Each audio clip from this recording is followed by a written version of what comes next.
How much funding is needed to make this project happen?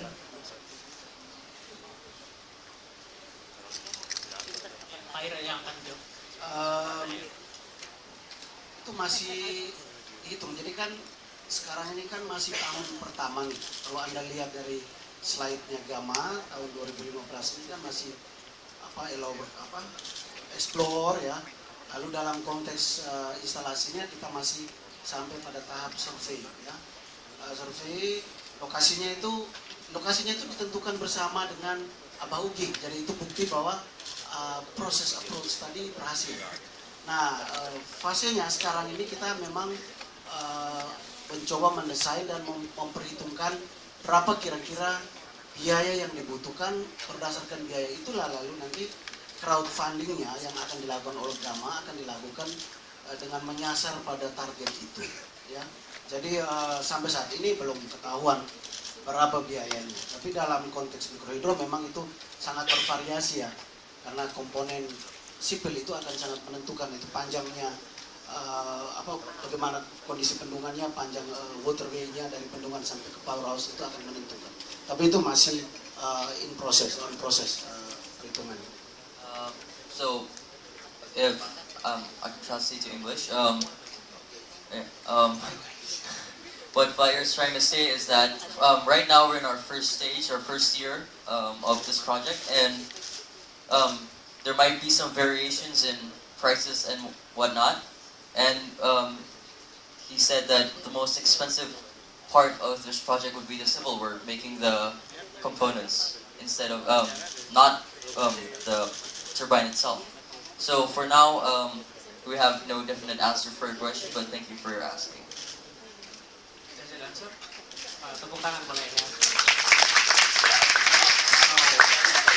It's not only about infrastructure cost but also social cost ya. Yang mahal berarti sebenarnya bagaimana ya, dan itu juga ya dari sipil dan lain sebagainya, bagaimana berhubungan dengan masyarakat.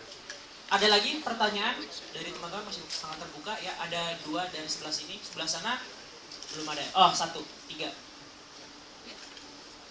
Okay, my name is Vanessa. I'm from Sampurna Academy. I want to ask you, how do you get the funding and what's your plan for the next to get more money? Thank you.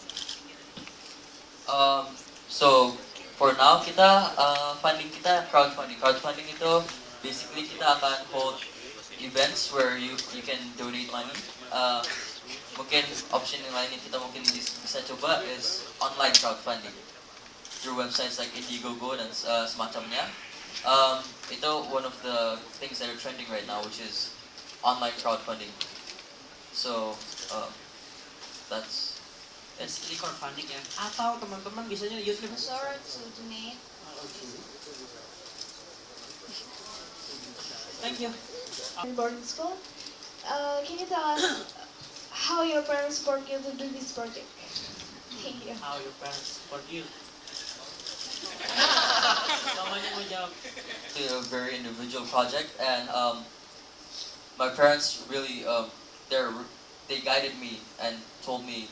They introduced me to Ibu Okti, who's actually my mentor now. So in a way, my parents gives insight to the project, and they help me decide on important things. And overall, they've just been very supportive towards my project. So I hope that answers your question.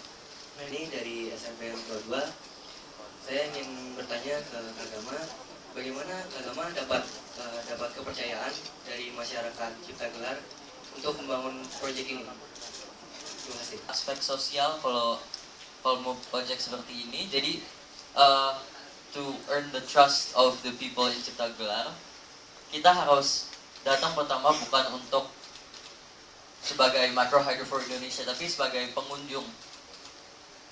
Mungkin nanti ngomongin tentang micro hydronya agak nantian, abis kita establish connection dengan key figures di village itu. Yeah.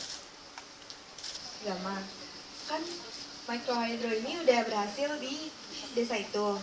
Apakah microhydro ini bisa berhasil lagi di luar desa tersebut?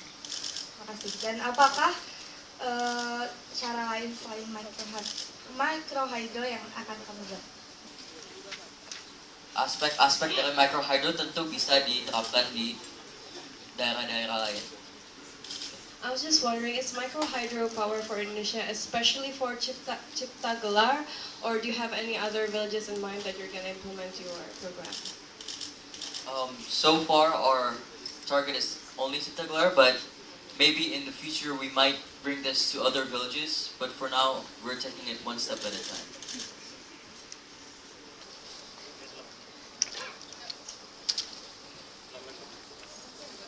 Perkenalkan, nama saya Nanda Trihantono dari Komunitas Gerakan Energi Terbarukan STTPLN. Yang saya mau tanyakan ke Kak Gama, bagaimana setelah proyek ini berhasil dan dapat menghasilkan energi listrik, bagaimana cara untuk maintenance atau perawatan dari turbin, kemudian pipa pesat ataupun pipa penanak yang telah dibangun.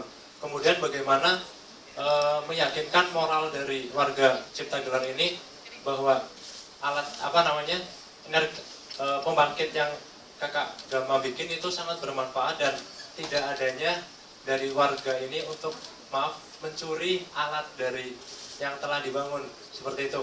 Kemudian yang terakhir, apakah dari proyek ini tim Kak Gama ini mendapatkan profit untuk istilahnya mengupgrade untuk lebih baik dan membangunnya di desa-desa terpencil lainnya? Terima kasih. Masalah perawatan ya. Kayak Pak Ero bilang tadi, microhydro ini banyak gunanya. Salah satunya itu untuk membangkit ekonomi di Cipta Gelar dan membangkit pendidikan juga. Jadi setelah ada microhydro ini, otomatis orang akan menjaga lingkungannya agar microhydro ini akan berkelanjutan karena ada manfaatnya untuk mereka juga. Manfaatnya ya. Pak Ero mungkin mau tahu? Ya, jadi tentu saja soal perawatan itu sangat terkait dengan tadi yang dalam slide saya, kelembagaannya ya. Jadi setelah ini dibangun, Gama nanti bersama dengan pemuda-pemuda di situ dan juga dengan dukungan Abaudi membangun organisasi yang merawat. Dan memang sudah ada rencana untuk memanfaatkan energi listriknya ini untuk kopi di situ. Dan tentu saja dengan itu mereka akan makin terdorong untuk menjaga, ya, menjaga. Jadi itu kayak PLN-nya desa mereka lah, mereka akan ngatur. Tentu saja tidak mungkin juga semuanya gratis, mungkin ada sedikit iuran karena mereka butuh untuk rawat. Dan semuanya itu menjadi bagian dari proyek ini. Makanya tadi di dalam slide Gama itu kan ada tahapannya sampai 3 tahun ya. Itu tahapan-tahapan itu termasuk menjamin keberlanjutan dari instalasi yang dibangun. Mungkin kalau mau diterapkan ke daerah-daerah lain, kita ulang lagi dari scratch proses kayak gini. Abang ada yang menjawab, Mas. Oke, terima kasih. Beri tepuk tangan untuk semua peserta dan para pembicara.